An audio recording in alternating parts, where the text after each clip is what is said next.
नमस्कार मेरे प्यारे बच्चों, दोस्तों और साथियों, मेरे YouTube चैनल में आप सभी का स्वागत है। मैं मनोज कुमार। इस वीडियो के माध्यम से हम आपके लिए सभी एक दिवसीय परीक्षाओं वो मेडिकल लाइन के जितनी भी प्रतियोगित परीक्षाएं हैं उसके लिए हम यहाँ पर आपके लिए बहुविकल्पीय प्रश्नों का संकलन लेकर आए हैं। आइए हम लोग स्टार्ट करते हैं। नमस्कार मेरे प्यारे दोस्तों और साथियों। दोस्तों, आज हम इस वीडियो के माध्यम से जितने भी मेडिकल व एक दिवसीय परीक्षाएं हैं उनमें से ये वीडियो काफ़ी मददगार साबित होने वाला है।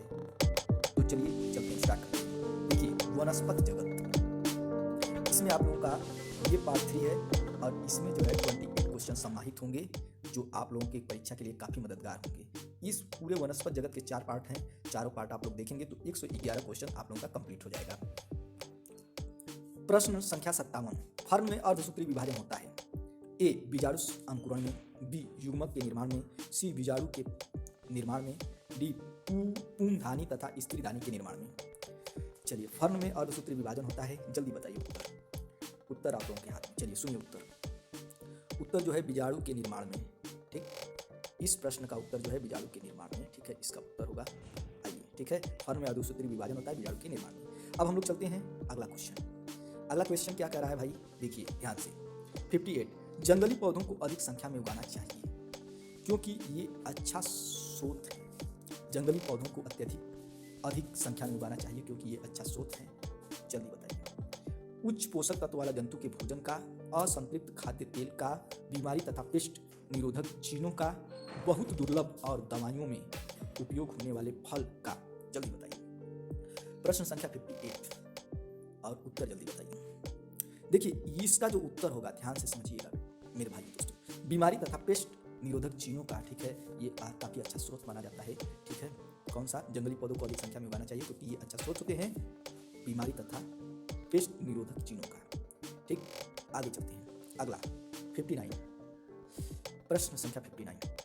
फ्लोरिडीन मंड किसमें पाया जाता है? फ्लोरिडीन मंड किसमें पाया जाता है? 59।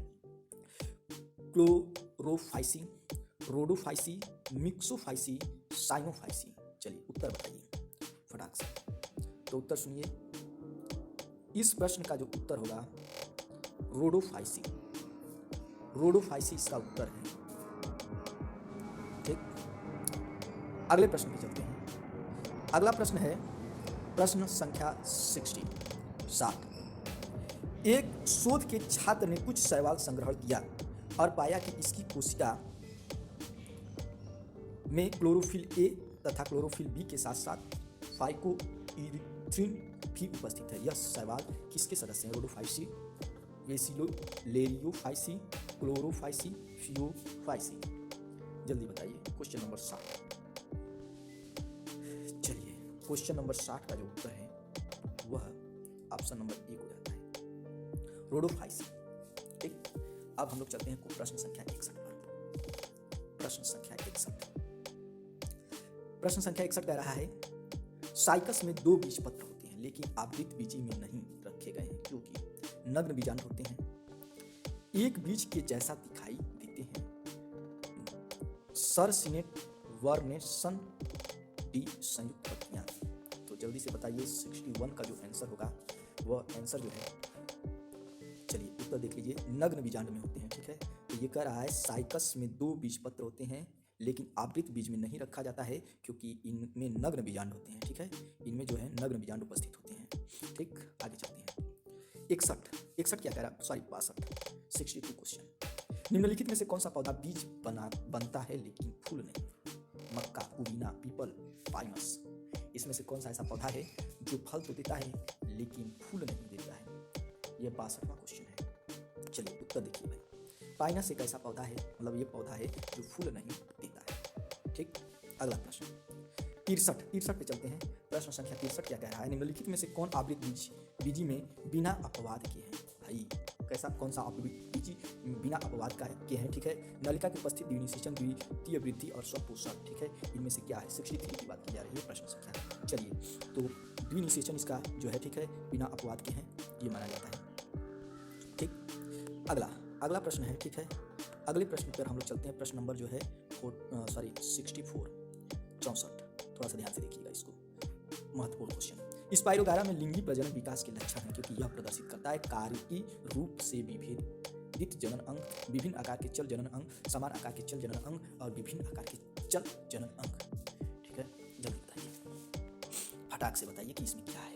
स्पाइरोगारा में लिंगी प्रजनन के विकास का लक्षण है क्योंकि यह प्रदर्शित करता है कार्य रूप से विभेदित जनन अंग, विभिन्न आकार के चल जनन अंग, समान आकार के चल जनन अंग, विभिन्न आकार के चल जनन अंग। ठीक, ये कौन सा था? 64 क्वेश्चन, और इसका उत्तर जो होगा वो है ए, कार्य रूप से विभेदित जनन अंग। ठीक, ये इसके उत्तर हैं। अगला चलते हैं, 65 क्वेश्चन है। निम्नलिखित में कौन सा पादप जोड़ा बीज नहीं बनाता है?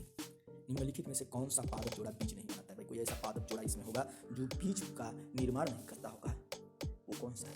जल्दी बताइए। फ्यूनेरिया तथा पाइनस, फर्न तथा फ्यूनेरिया, फ्यूनेरिया तथा फाइकस, फाइकस तथा क्लेमाइडोमोनास। जल्दी बताइए। चलिए 65 का उत्तर जो है हम चूज कर रहे हैं फर्न तथा फ्यूनेरिया। ठीक है, ये इसका उत्तर है। अगला प्रश्न पे चलते हैं भाई। अगला प्रश्न जो है 66, 66, प्रश्न संख्या 66 पर चलते हैं। निम्न में से कौन एक जोड़ा सही रूप से स्पर्मेटोफाइटा में आता है जो वर्गीकरण की एक पद्धति पर आधारित है? इसमें से 4 ऑप्शन है। जिंगो पाइसम यानी कि मटर, एकेसिया गन्ना, सी पाइनस तथा साइकस, डी राइजोपस तथा गेहूं। जल्दी बताइए 66 का जो है ऑप्शन। चलिए 66 का जो ऑप्शन है वह है सी पाइनस तथा साइकस। अगला प्रश्न संख्या हम लोग चलते हैं 67 पर। 67, निम्न में से कौन पत्तियों के शीर्ष द्वारा कार्यिक वर्धी प्रजनन करते हैं? इसमें से कौन पत्तियों के शीर्ष द्वारा कार्यिक प्रजनन करते हैं? टहलने वाला फर्न, स्पोक्स लीफ प्लांट, मर्केंसिया मास। 67, तो ये जो है पहला ऑप्शन है टहलने वाला फर्न, वॉकिंग फर्न। 66 आंसर। अगला प्रश्न चलते हैं 68 पर। निम्नलिखित में कौन जीवित जीवाश्म है? साइकस, मास, सेके, रोमाइसिस, स्पैरोगाइरा। जल्दी बताइए 68 का उत्तर। चलिए अब उत्तर देख लीजिए। इसका जो उत्तर होगा साइकस, इसका उत्तर है। इसे जीवित जीवाश्म कहते हैं। ठीक, अगला 69, वाओ, इसको ये बहुत ही मोस्ट इंपॉर्टेंट क्वेश्चन है। देखिए इसमें 2 दिया है, स्तंभ फर्स्ट के आइटम को स्तंभ सेकंड से मैच कीजिए। तो इसमें देखिए इसमें सबका दिया है। ए पेरिट्राइकस फ्लैजेलेशन, बी जीवित जीवाश्म, सी राइजोफोर और डी सबसे छोटा फूल वाला पौधा और ई सबसे बड़ा बहुवर्षीय शैवाल। अच्छा, इनके सामने ए के सामने जिंगो दिया है, बी के सामने मैक्रोसिटस दिया है, सी के सामने ईस्टीरिया कोलाई दिया है और डी के सामने सीलेजिला जिनेला और ई के सामने जो दिया है वोल्फिया। ठीक, तो ये जो है सबसे छोटा फूलने वाला पौधा। ठीक, तो आप जानते हैं कि वोल्फिया जो है सबसे छोटा पौधा माना जाता है। ठीक है, फिलहाल डी का जो है इसके 5वें वाले में चला जाएगा। ठीक है, तो डी का 5वें वाला का ऑप्शन जो है कोई मिल रहा है, एक पहला ए में मिल रहा है। ठीक है, तो इसलिए जो है, ठीक है, ये आपका ऑप्शन इसका कौन सा होगा? ये कौन सा था? 79, तो इसलिए इसका ऑप्शन जो होगा ए होगा। देखिए क्योंकि वोल्फिया सबसे छोटा फूल होता है और बाकी सब में ये ठीक है, डी का गलत दिया है, इसलिए ये ऑप्शन सही जाएगा। आगे चलते हैं, बाकी मिला दीजिएगा, मैच कर लीजिएगा आप लोग। ठीक है, अगले प्रश्न पे चलते हैं और ये बहुत ही इंपॉर्टेंट, इस क्वेश्चन को रखिएगा, सबसे इंपॉर्टेंट क्वेश्चन। ठीक, इसके बाद 70 पे चलते हैं, प्रश्न संख्या 70 पर। प्रश्न संख्या 70 जो दिया है, मास में स्पोरोफाइटस होते हैं। मास में जो है स्पोरोफाइटस 70 होते हैं जो युग्मक बनाते हैं और जिससे युग्मकोद्भिद बनते हैं। बी युग्मकोद्भिद द्वारा बने हुए बीजाणु से बनते हैं। सी अपने लिए तथा युग्मकोद्भिद के लिए भोजन का निर्माण करते हैं। डी आंशिक रूप से युग्मकोद्भिद पर परजीवी हैं। चलिए उत्तर बताइए फटाक से। देखिए मास तत्व में स्पाइरोफाइटस जो होते हैं, इसका जो उत्तर होगा यह आंशिक रूप से युग्मकोद्भिद परजीवी हैं। ठीक है, ये आपका आंसर सबसे सटीक माना जाएगा। चलिए 71 पर चलते हैं। 71, ठीक है, देखिए पीट मास का उपयोग फूल तथा जीवित पौधों के पैकिंग में किया जाता है तथा उससे दूसरे स्थान पर भेजने के लिए किया जाता है क्योंकि यह आर्द्रताग्राही है, यह वाष्पोत्सर्जन को कम करता है, यह रोगाणुनाशक का कार्य करता है, यह आसानी से उपलब्ध होता है। तो जल्दी से बताइए 71 का, ध्यान से सुनिएगा उत्तर। यह आर्द्रताग्राही होता है। पीट मास का उपयोग फूल तथा जीवित पौधों के पैकिंग में किया जाता है तथा उसे दूसरे स्थान पर भेजने के लिए किया जाता है क्योंकि यह आर्द्रताग्राही होता है। ठीक, अगला प्रश्न संख्या 72। प्रश्न संख्या 72, कोनीफर घास से विभेदित है क्योंकि, कोनीफर घास से विभेदित है क्योंकि इसके जाइलम के ट्रेकिड नहीं होते हैं, इसमें पराग नलिका अनुपस्थित होती है, निषेचन से पहले भ्रूणकोष बनते हैं, बीजांड से बीज बनते हैं। कोनीफर घास से विभेदित है, जल्दी बताइए इसका ऑप्शन क्या होगा। चलिए, इसका जो ऑप्शन है वह निषेचन से पहले भ्रूणकोष बनते हैं। ठीक है, यही इसका विभेदित है। ठीक, ये आपका है, कोनीफर घास से विभेदित है क्योंकि निषेचन से पहले भ्रूणकोष बनते हैं, बस इतना बताना है। अगले प्रश्न पे चलते हैं। देखिए, प्रश्न संख्या 73 पढ़िए। किसी सामान्य क्रिप्टोगैमी के प्रोथैलस में पुमंग तथा अंड अलग अलग समय पर परिपक्व होते हैं, इसके परिणाम स्वरूप। पहला ऑप्शन, निषेचन की सफलता दर में कोई परिवर्तन नहीं होता, उच्च बाध्यता आ जाती है। निष्कर्ष निकाला जा सकता है कि पौधे असंजनिक हैं और स्वनिषेचन नहीं होने दिया जाता है। चलिए, 73 की बात किया जा रहा है, जल्दी बताइए कौन सा ऑप्शन सही होगा। 73 का उत्तर जो है, ठीक है, यह आइए मारते हैं ऑप्शन, स्वनिषेचन नहीं होने दिया जाता है। किसी संवहनी क्रिप्टोगैमी के प्रोथैलस में पुमंग तथा अंड अलग अलग समय पर परिपक्व होते हैं, इसके परिणाम स्वरूप स्वनिषेचन नहीं होने दिया जाता है। भैया, दोनों का एक समय नहीं होगा तो दिक्कतें आएंगी। चलिए आगे बढ़ते हैं। 73 हो गया, 74 पर चलते हैं और देखते हैं क्या धमाल होने वाला है। ये देखिए 74, यदि आपको विभिन्न शैवालों को स्पष्ट समूह में वर्गीकृत करने को कहा जाए तो आप निम्नलिखित में से कौन सा एक लक्षण चुनना चाहिए। देखिए भाई, ऑप्शन दिया है, कोशिका में पाए जाने वाले वर्णकों के प्रारूप, कोशिका के भीतर भंडारित खाद्य सामग्री की प्रकृति, थायलिस की संरचनात्मक घटना और कोशिका भित्ति का बनना। ठीक है, देखिए भाई, इसमें होता क्या है, शैवालों को अलग अलग समूहों में जैसे बांटा जाता है। ठीक है, तो आइए चलते हैं, आप लोग उत्तर बताइए फटाक से। देखिए भाई, उत्तर इसका है, कोशिका में पाए जाने वाले वर्णक, वर्णक मतलब रंग होते हैं, जैसे लाल शैवाल, हरी शैवाल, नीली शैवाल। ठीक है, ऐसे बढ़ते हैं ना, तो यही ये करा। यदि आपको शैवालों को स्पष्ट समूह में वर्गीकृत करने को कहा जाए तो आपको निम्नलिखित में से कौन सा चुनना चाहिए, तो यही कोशिका में पाए जाने वाले वर्णकों के प्रारूप के आधार पर इसको चुनना चाहिए। ठीक, अगला प्रश्न 75 कह रहा है, निम्नलिखित में से किस एक समुच्चय के तीनों में कसाभ युक्त नर युग्मक पाए जाते हैं। एंथोसेरास फ्यूनेरिया तथा स्पाइरोगायरा जाइगनीमा सैप्रोलेंगिया तथा हाइड्रिलिया, सी फ्यूकस मार्सिलिया तथा कैलोप्रोपिस, और डी इक्सिया प्रायोटेरिस तथा साइकस। ठीक है, ये चारों ऑप्शन है। ठीक है, 75 का जल्दी बताइए, चारों ऑप्शन में से किस ऑप्शन को आप लोग चुनना चाहेंगे। देखिए, निम्नलिखित में से किस एक समुच्चय के तीनों में से कसाभ युक्त नर युग्मक पाए जाते हैं, तो ये युग्मक है, ये काफी इंपॉर्टेंट सवाल, रिक्सिया, ब्रायोप्टेरिस तथा साइकस में मोस्ट इंपॉर्टेंट सवाल। ठीक, अगला प्रश्न 75, कुछ लीवर वर्टों में बीजाणु प्रकीर्णन में क्या चीज सहायक होती है।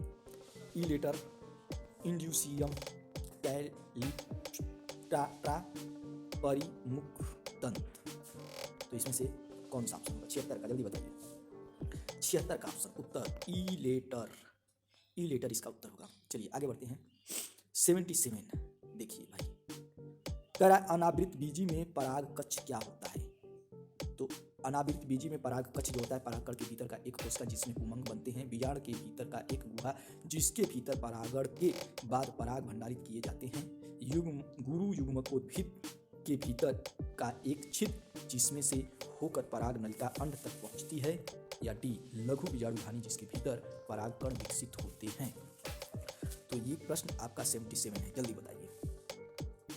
चलिए इसका उत्तर सुनिए ध्यान से। उत्तर जो है, बीजांड के भीतर की एक गुहा जिसके भीतर परागण के बाद पराग भंडारित किए जाते हैं, ये इसका उत्तर होगा। ठीक, चलते हैं अगला प्रश्न। प्रश्न संख्या इधर आते हैं 78 पर। निम्नलिखित में से किस एक में नर और मादा युग्मकोद्भिद स्वतंत्र अस्तित्व वाले स्वच्छंद जीवी नहीं होते हैं। Pteris, Funaria, Polytrichum, Cedrus. चलिए बताइए 78 का उत्तर, सुनिए ध्यान से। उत्तर सेड्रस, ये आपका उत्तर होगा। ठीक, अगला प्रश्न 79 पर चलते हैं। चलिए पढ़िए जल्दी से 79 और उत्तर बताइए। कह रहा है एलनस की मूल ग्रंथिकाओं में नाइट्रोजन स्थिरीकरण किसके द्वारा संपन्न होता है? Bradyrhizobium, Clostridium, Frankia, Azorhizobium. जल्दी बताइए 79। चलिए उत्तर सुनिए। 79 का उत्तर है फ्रैंकिया। फ्रैंकिया। एनलस की मूल ग्रंथिकाओं में नाइट्रोजन स्थिरीकरण किसके द्वारा संपन्न होता है? फ्रैंकिया, बाकी सबके द्वारा नहीं। ठीक, अगला प्रश्न संख्या 80। कह रहा है निम्नलिखित में कौन सा एक विषम बीजाणु की होता है?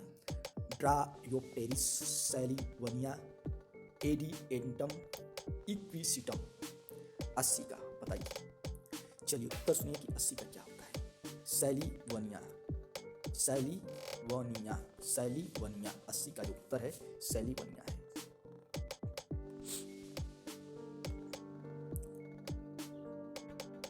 इक्यासी।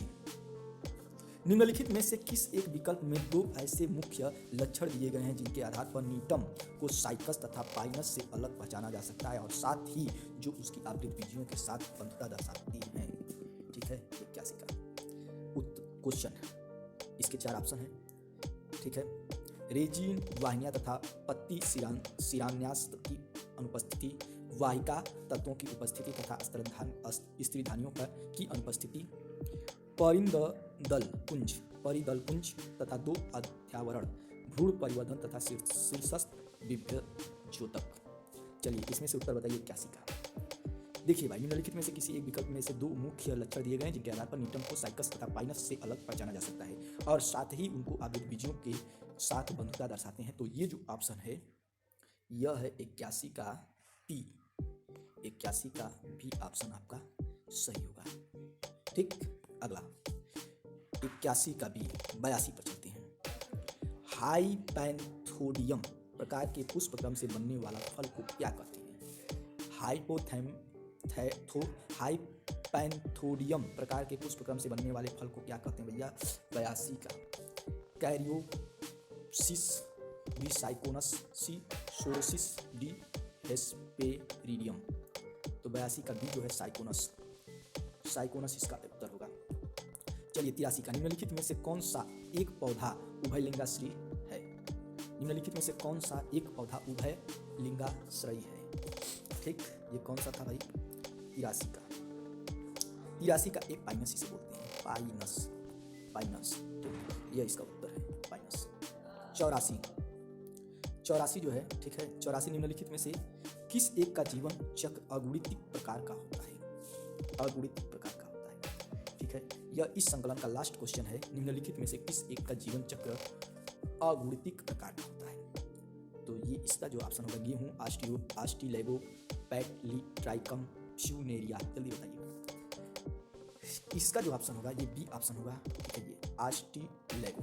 ठीक है, तो मैं आशा करता हूँ कि इस संकलन में 28 क्वेश्चन आप लोगों का तैयार हो गया है, यानी कि 84 क्वेश्चन। अब अगला संकलन आपको फिर मिलेगा, तब तक के लिए मुझे दीजिए इजाज़त। मिलते हैं, नमस्कार।